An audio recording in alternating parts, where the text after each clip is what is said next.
Alright, so I'm going to show you a quick, easy way to replace a clip on an air filter. This is on an Arctic Cat H1650. I'm sure there's lots of them like this though. And not only is the clip missing, but the plastic is broke out. And so there's just nowhere to go with it. And as you can see, I've already done it, but I'm just going to show you how I did it. And so what I did is, I used a drill bit like this on my drill. You can get these in most places. Any small bit should work. I drilled through from each side, and then given the angle on this, I also then drilled from here.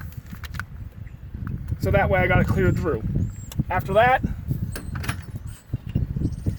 I took a finish nail and I stuck in here, and then I kind of I worked it in with pliers. When the hole's fresher, it's a little harder, until I got it in all the way. I went ahead and pulled it back out,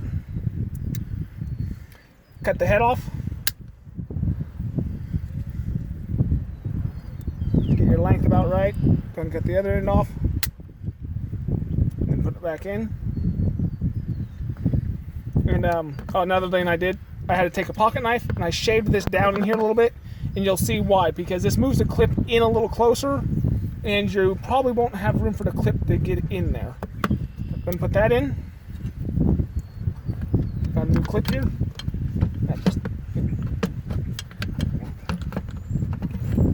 They have a piece on them that keeps them from, there we go.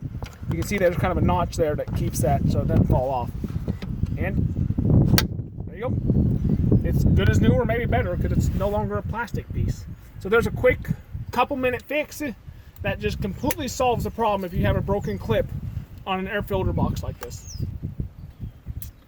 Alright, don't forget to like, subscribe, leave a comment, and we'll see you next week.